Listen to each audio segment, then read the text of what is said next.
So I have a great big heart for the youth. I feel like they need so much guidance and direction, and anything I can do to help them, I want to be of assistance. I made a video about an hour ago about identity. Of course, yeah, I didn't put everything in that one video. It was pretty short, but I mentioned a few tips on how to gain identity. So important because in today's day and age, identity is given to you a lot by your peers, either friends, your siblings, your parents. But if your parents are all jacked up and your siblings hate you, and they're the ones giving you identity, can you imagine the poison, the vileness is going to be coming out of their mouth? And if you believe that about yourself, you're in big trouble. So I'm here to tell you that, just like I mentioned in the last video, a lot of it is opinions, right? And an opinion is nothing more than the angle of what one person's view of that thing is.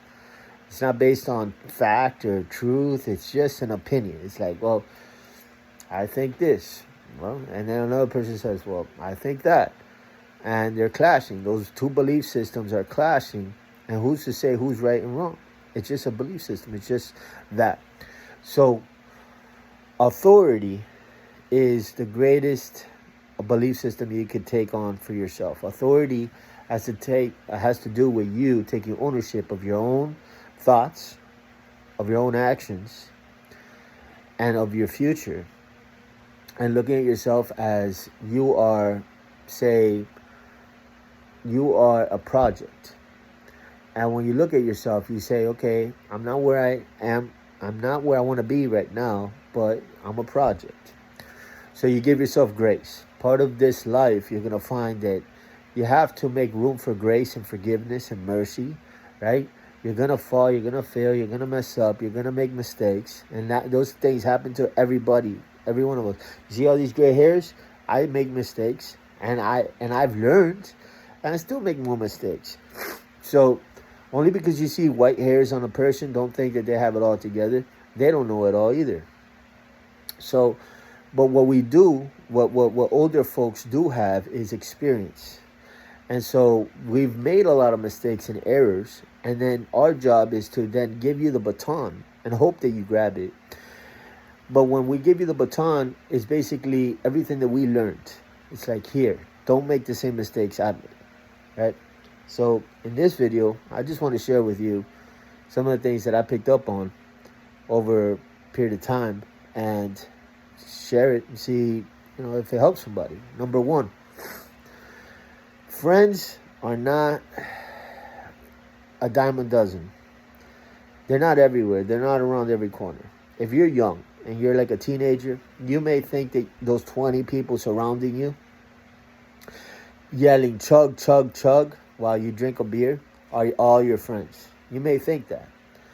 What you're going to figure out, and hopefully you don't have to figure it out through actions, you can figure it out through a video like this, is that a lot of those people will egg you to do things that are either illegal or immoral or dangerous.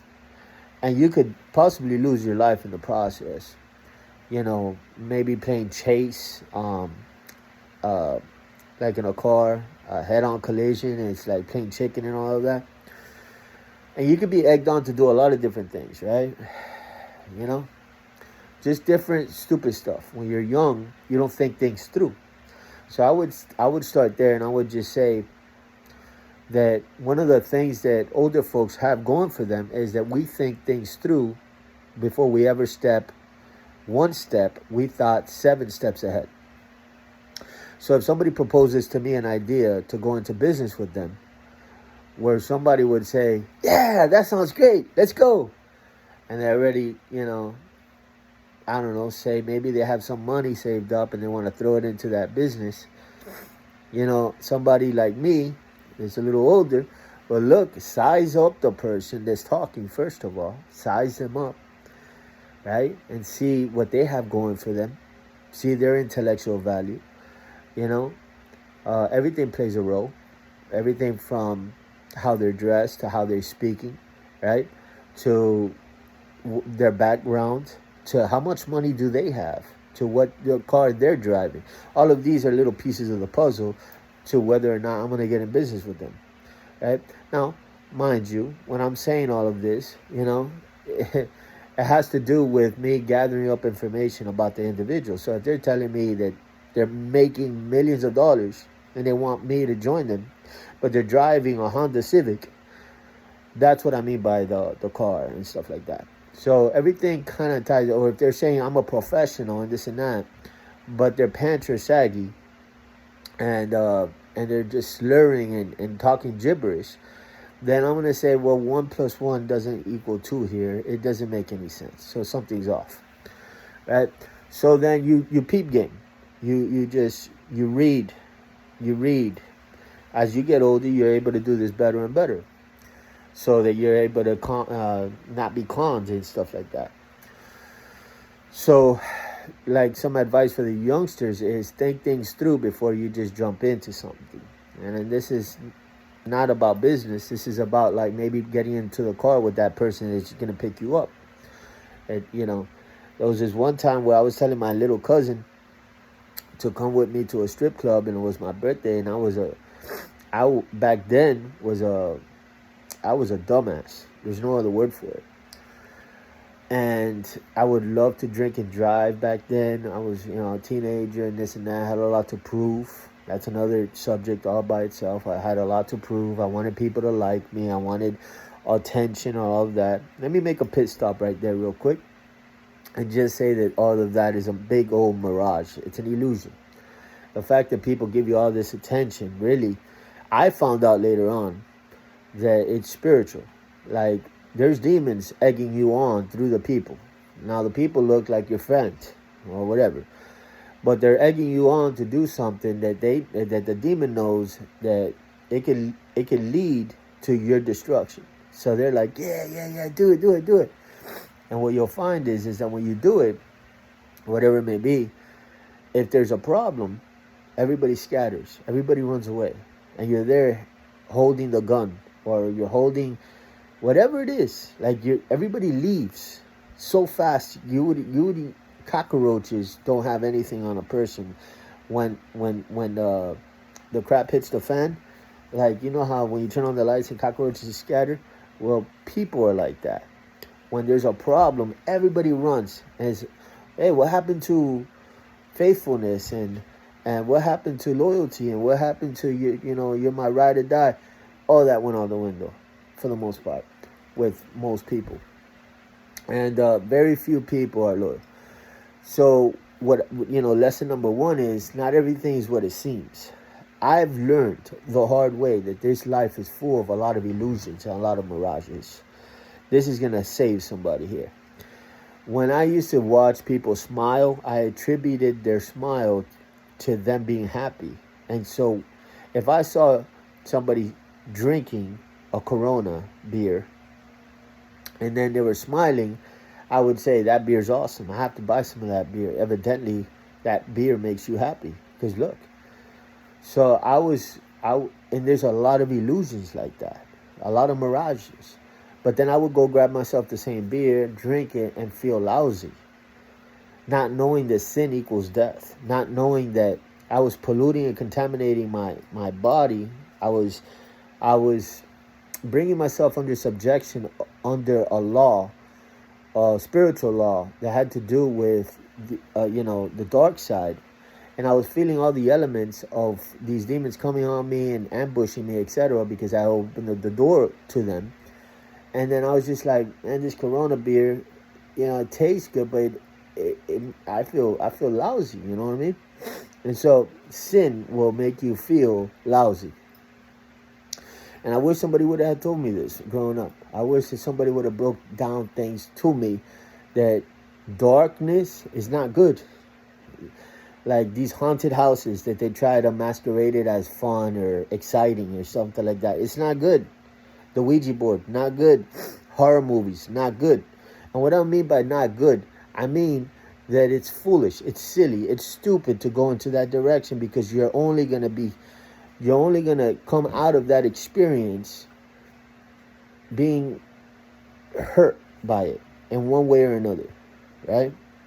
One way or another, right? And nothing good is going to come out of it. So it's stupid. Another thing that I saw growing up a lot is people were hurting themselves. I grew up like with the show Jackass. When I was a kid, there was a show called Jackass, and then people would jump into bushes and hurt themselves, doing all these silly pranks kind of stuff, just hurting themselves.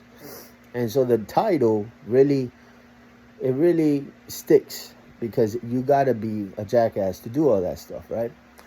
But growing up, as I got older and older, like I don't want to do stupid stuff like that. I could get hurt, right? I'm more like my kids are like, hey, jump on the trampoline with me. I'm like, I'm like hesitant, I'm like, man, I got bad knees, I got a bad back, I don't feel like taking a leave of absence from my job because of a stupid invitation to go on a trampoline. Like, I want to be active, I want to have fun with my kids, but I want it to be calculated. I don't want things to be just all of this comes from wisdom of me being hurt in the past. So you bang your head against the wall enough, you start learning, like, oh, this ain't working. So a lot of identity comes from making mistakes, and then you learn what not to do. But there's a lot of pain and suffering that comes from making a lot of bad mistakes. Eventually, you start to find the light, and you find that living a peaceful, simple life is where contentment and happiness really is. After you've gone through all the jargon, all the hoops, all the obstacle course, all the playgrounds, all the flashy lights and all the decorations that life shows you and displays to you, after you've tasted and seen all that life has to offer you, you come back to a realization saying, all of this stuff that supposedly is going to make me happy, it really just takes from me. It doesn't give me, it doesn't produce life in me. It takes part of my soul, part of my innocence, part of my value. I'm always compromising something that I don't want to do in order to get this excitement. And so I'm forced to do something that I don't feel safe, or I don't feel comfortable doing it, in the name of entertainment, in the name of getting ahead or getting somebody to like me, etc. So as you do stuff like that more and more, and a lot of people that are artists, in movies and show business and Hollywood and singing and this and that, they know exactly what I'm talking about. The glamour and all of this doesn't add up. When you get there, it's like, dude, I gave up all of myself. The stuff that made me me. The stuff that I could find myself when I woke up, I'm like, hey, that's me. You give that stuff up, all in the name of being known by the world and everybody chanting your name and hey, yeah. But in the end of the day, when you go to sleep alone. You feel lonely, depressed, isolated. You feel you're second guessing yourself. You feel a big old void inside of yourself, of which, Jesus Christ, not religion, Jesus Christ is the only one that can fill that void, and he does a really good job at it. He does a really good job at forgiving you. He does a really good job at fixing you, healing you, delivering you, and blessing you, and bringing you back to an established restart, to where you're like, okay, now I'm going to do life again, and I'm not going to mess around this time around. That's what happened to me. I made all the mistakes a person can make. And at the end of the day, I found out, man, I could have saved myself so much trouble had I not followed any of this gibberish. And if I just would have been good, I would have found myself in the same place I find myself today. In other words, good is a good thing. Bad is not a good thing. I know that opposites in this world, like, they try to confuse you. I get it. It's like you see rappers and you see thugs and gangsters. You see people with guns and you see their attitude and their mentality, and then they have money. And it's like, well, money's a positive, but look at their lifestyle. Well, that's a negative. A negative plus a positive is and it can be very confusing, but it's not confusing when you understand that there's a real devil. There's a real Satan in this world, and he comes to steal, kill, and destroy. And he uses things that people are attracted to, just like a moth is attracted to the light. He attracts you with jewelry. He attracts you with, different little petty, shallow things that you think that you want, but when you get it, you're like, man, I thought it was gonna mean more than this. I thought it was gonna mean more to me than this. But by then, people sign contracts. By then, people have done things that they shouldn't have never done in the name of, oh, I want to be happy. I want to be. So there's a lot of illusions in this world. Oh boy, is there illusions. There's a lot of mirages in this world. This world isn't everything that it's cracked up to be. Okay? Like, I could sum up this whole world with my 10 fingers. Good food, okay? Good music, okay? Entertainment, okay? People, whether it be a celebrity, whether it be a nobody, it's just a person in the end of the day. It's a person with a gift, or it's a person that hasn't discovered their gift. That's the difference between a celebrity and a nobody.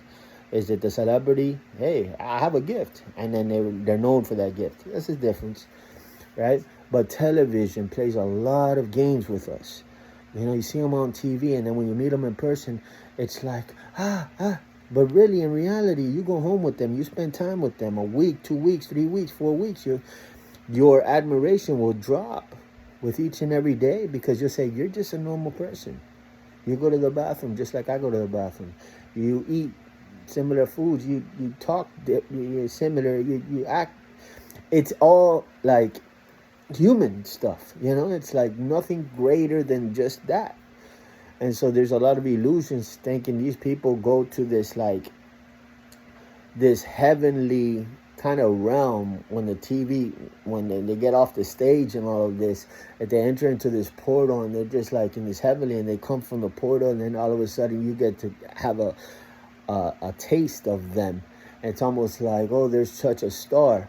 But really, they go to a box, just like you're going to a box meaning your house. They have a bed just like you have a bed. I don't know if I'm doing this justice when I'm saying this, but I'm basically trying to bring it down to a reality type level, where it's not floating up in the air almost like an illusion. It's grounded. It's got to be grounded. It's like, yo, this is the real truth. They go through trauma just like you go through trauma. They lose loved ones just like you lose one. They get sick just like you get sick. They die just like you die. They're just like you. But people go nuts over these humans, right? They go nuts, right? And so imagine if you got famous overnight, and you know you, but people don't know you. But all of a sudden you're on every TV network and this and that, and everybody's going buck wild for you. In the beginning you'll be like, yo guys, I'm really not that special. Like, I know you think I am, but I'm not. You're going to be thinking that. But after a while, what are you going to do? You're going to be like, man, these people really expect a lot out of me. They look at all the pressure. They're always waiting. They're hanging on the next word that comes out of my mouth. They're just starstruck. And then you start dressing a certain type of way. And you start looking. And then you adopt a mannerisms and a persona. And then you play a role for them, mainly for them, so that they could be entertained. And then they love you all the more, right? But the point is that you go home saying, this ain't really me, man. This really ain't me. Like, if they only knew, you know what I mean?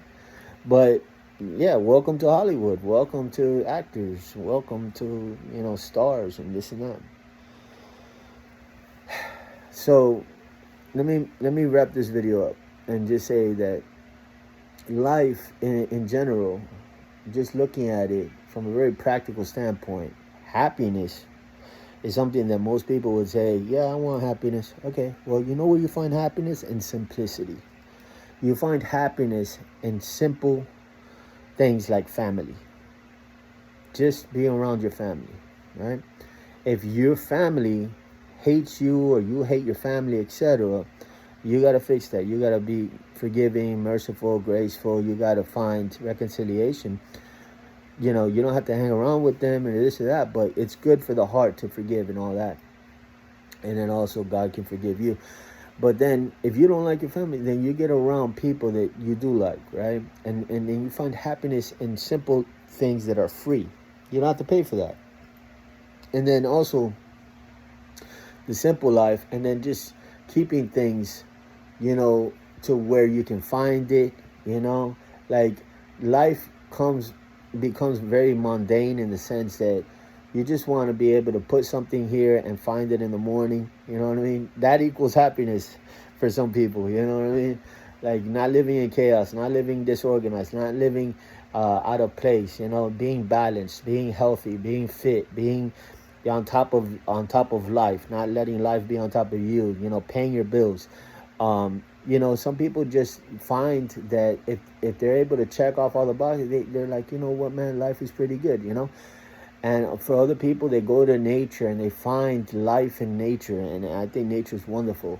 And then within the birds and the wilderness and the trees, and just you go over there and just enjoy what God created for us, and they find happiness there. But really, what they find there is peace, and so peace equals happiness, and simplicity equals happiness, and contentment is the missing puzzle piece that a lot of people don't understand, that it equals happiness, because when you stop searching for more, you're able to enjoy what you have. That's worth repeating. When you stop searching for more and you're able to look around and say, I have enough, then you'll find happiness. As long as you're searching and running and wanting more and it's not enough and going, you're never going to be able to stop and smell the roses and enjoy your wife, your children, the dog, the cat, whatever it is. And you're never going to be able to just stop and just say, you know what, man, this is good, man. I'm made, this is a good life, right? So the point is that you can't take it with you when you die, right? So, the book of Ecclesiastes in the Bible calls it all vanity. It's all vanity, a chasing after the wind, And when you die, all that you worked for might go to somebody that you don't even want to have your stuff, because they don't appreciate it the way that you work for it.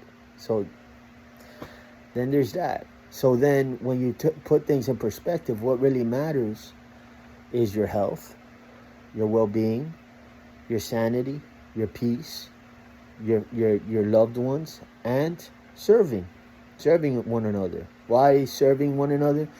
Because there's something about putting a smile on somebody else's face that in turn blesses you. The Bible says it's more blessed to give than it is to receive. So when you go around and you look to be a blessing to other people, you go home being blessed. Yeah, I spent money, but I made a difference in their life. And without me, they'll be hungry right now. Without me, they'll be thirsty right now. Without me, they wouldn't have a roof over their head. So you go home with that enjoyment, saying, I made a difference. And that can become addicting in a very good way. And by that, the Bible says you store up treasure in heaven, etc. But yeah, guys, this whole world is very shallow. I wish that people would see it for what it is. It's very shallow. There's nothing here that's too deep.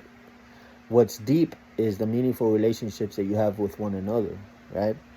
And how you're there to pick somebody up when they've fallen, and to pick them up. That's deep. But to attain some kind of possession and then flash it to somebody else that doesn't have it and say, look at what I got, but you don't have it. I mean, come on, man. That's kindergarten stuff. That's some little kid stuff, right? And so it's like the only one that gets a kick out of that show, that wants it to play on rerun, on replay over and over again, is the devil. Because he wants to get people entertained enough so they can miss the bigger picture. The bigger picture is eternity. The bigger picture is heaven, God, satisfaction within. The bigger picture is to stop and pause and look around and see how your place in this world matters, and where it is that you can position yourself in this world so that you can become, a beacon of light or a tree of righteousness, so that other people could eat out of your tree and be nourished, right? And so now you have purpose, and now you can be happy. Money's not going to do it. Diamonds ain't going to do it. I'm not against, owning stuff. I don't think that money is bad. I just think that chasing it and making it your life, and just like having your tongue out like a dog, like I want it, I want it, I want it. Man, there's something demonic about that, man. So